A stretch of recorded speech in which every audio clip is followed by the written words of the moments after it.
कुणाल बताइए, शेयरों में कहां पर मौके बन रहे हैं? लॉन्ग करेंगे या फिर शॉर्ट करेंगे?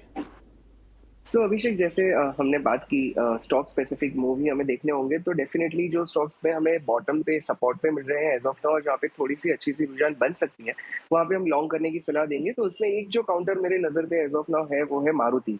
अब मारुति की देखिए, आप बॉटम में कैच कर रहा हूँ जून 2022 की, जो करीब 7,600 की थी, और अभी रिसेंटली जो लो बने हैं 8,800 के लेवल के, इन दोनों बॉटम्स को कनेक्ट करके जो एक ट्रेंड लाइन बन रही है, वो ट्रेंड लाइन बहुत ही अच्छी सपोर्ट इस काउंटर को दे रही है।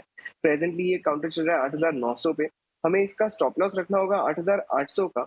और keeping volume and consolidation in mind, I think ये काउंटर यहाँ से बहुत ही अच्छी मोमेंटम कैप्चर कर सकता है। तो हम इसका टारगेट रखेंगे 9,100 का, लेकिन स्टॉप लॉस हमें ध्यान रखना होगा 8,800 का। और ये अगर टारगेट आ जाता है, जो करीब 2 से 3 दिनों में एक्सपेक्टेड है, अगर ये टारगेट आता है, तो हम एक ट्रेलिंग स्टॉप लॉस लगा के ये पोजीशन को लंबी अवधि के लिए भी कैरी कर सकते हैं। दूसरा जो काउंटर है, वो है भेल का। अब देखिए, भेल में हमने 2 दिन पहले, एक बहुत ही 3 दिन पहले, माफ करिएगा, 10% की मूव देखी। काउंटर ने 80 लेवल को क्रॉस किया, 52 वीक्स हाई पे काम कर रहा है एज ऑफ नाउ। और आज भी इसमें बहुत ही अच्छे वॉल्यूम्स है और counter near two days high चल रहा है। Keeping that in mind, I think भेल में हम शॉर्ट टर्म ट्रेड भी ले सकते हैं। हमारा स्टॉप लॉस इसमें बनेगा 81 का, और इसका पहला मिनिमम टारगेट बनेगा वो है 88 का। अगर वो टारगेट भी आता है, तो हम ट्रेलिंग स्टॉप लॉस करके इस पोजीशन को भी लंबी अवधि के लिए कैरी करने की सलाह देंगे। सो दोनों काउंटर 2 से 3 दिनों के लिए पोजीशन क्रिएट करनी है, और टारगेट अचीव होता है और अगर होल्डिंग कैपेसिटी हो, तो ट्रेलिंग स्टॉप लॉस से कैरी करेंगे। ये बताने के लिए अब हम लेकर आएंगे वीआईपी शेयर।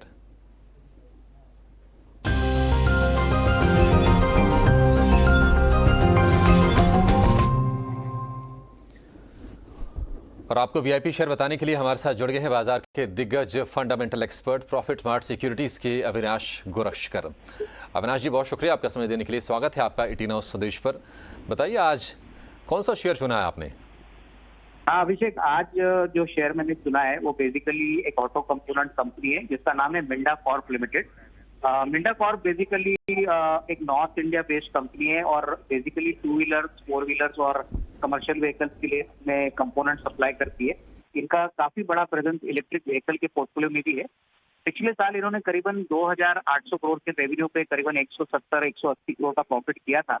फर्स्ट हाफ में कंपनी ने बहुत ही तगड़े नंबर डिक्लेयर किए हैं। करीबन रेवेन्यू 25% बढ़ा है, कामकाजी मुनाफा 40% बढ़ा है। मैनेजमेंट की कमेंट्री भी काफी स्ट्रांग है। और जिस तरीके के ये प्रोडक्ट्स में काम करते हैं, हमको लग रहा है कि इलेक्ट्रिक व्हीकल के जो 2 व्हीलर्स और बेसिकली जो पैसेंजर कार्स जो आए हैं, यहाँ पे इनका प्रोडक्ट कंटेंट काफी सिग्निफिकेंटली बढ़ रहा है। इनफैक्ट मैनेजमेंट ने ये भी कहा है कि इनका बेसिक एडवांटेज ये है कि इन्होंने पहले से R&D की थी। काफी कस्टमर्स इनके प्रोडक्ट से काफी प्रभावित थे, तो काफी अच्छी ऑर्डर बुक है। करीबन 4,000 करोड़ की ऑर्डर बुक है। तो मेरे ख्याल से आने वाला साल इनके लिए काफी अच्छा रहेगा। हमारा मानना है कि यहाँ से कम 230-235 करोड़ का प्रॉफिट ये कंपनी कमाएगी और मोटा मोटी करीबन 10 रुपए की अर्निंग इस साल आएगी। अगले साल दैट इज FY24 के लिए करीबन 13 से 14 रुपए की अर्निंग आने की अपेक्षा है। यहाँ पे मुझे लग रहा है कि करंट प्राइस कुछ 205-206 चल रहा है, तो वैल्यूएशन काफी अच्छे हैं। Stock compare to other auto component इतना चला नहीं है। तो यहाँ पे अगर हम 8 to 12 मंथ का नजरिया लेते हैं तो करीबन 270-275 का टारगेट प्राइस मिल सकता है। तो ये बहुत ही value derived kind of counter है जो निवेशकों को अच्छा पैसा बनाएगा। तो ये मेरी तरफ से value pick Minda corp, target price 275।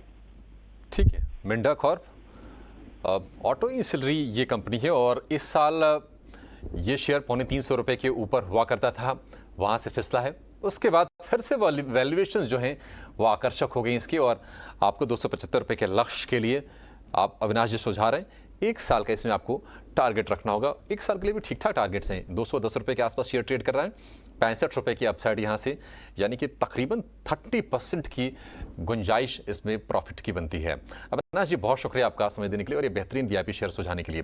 और आखिर में अब लेकर आएंगे खासतौर से ऑप्शन ट्रेडर्स के लिए मुनाफे का ऑप्शन।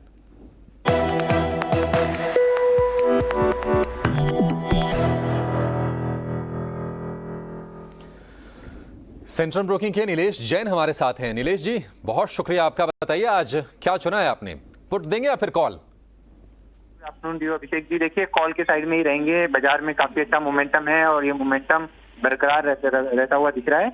अब यहाँ पे स्टॉक स्पेसिफिक एक्शन हमें देखने को मिलेगा। स्टॉक स्पेसिफिक बने रहने की सलाह होगी। HDFC लाइफ एक पर्टिकुलर काउंटर है, काफी अच्छा मोमेंटम पिछले कुछ दिनों में हमें देखने को मिला है। अब आज के सेशन में फिर से एक छोटे टाइम फ्रेम पे ब्रेकआउट आता हुआ नजर आ रहा है। यहाँ पे कॉल ऑप्शन के जरिए 600 का कॉल ऑप्शन खरीद के चलने की सलाह होगी। 7 रुपये के आसपास का स्टॉप लॉस होगा। पहला टारगेट 16 रुपये का होगा, दूसरा टारगेट 20 रुपये का होगा। ठीक है, नीलेश ने बढ़िया स्टॉक चुना है। HDFC लाइफ 600 वाली कॉल, हमने देखा था कि 500 रुपये के आसपास HDFC लाइफ हुआ करता था, लेकिन लगातार इसमें मोमेंटम बना और ये अब 600 रुपये के आसपास ये पहुंच गया है शेयर धीरे धीरे करके। 16 से 20 रुपये का टारगेट होगा इस ऑप्शन में और स्टॉप लॉस लगाना है आपको 7 रुपये का। तो एक बढ़िया स्टॉक में बढ़िया ऑप्शन की स्ट्रेटजी नीलेश की तरफ से।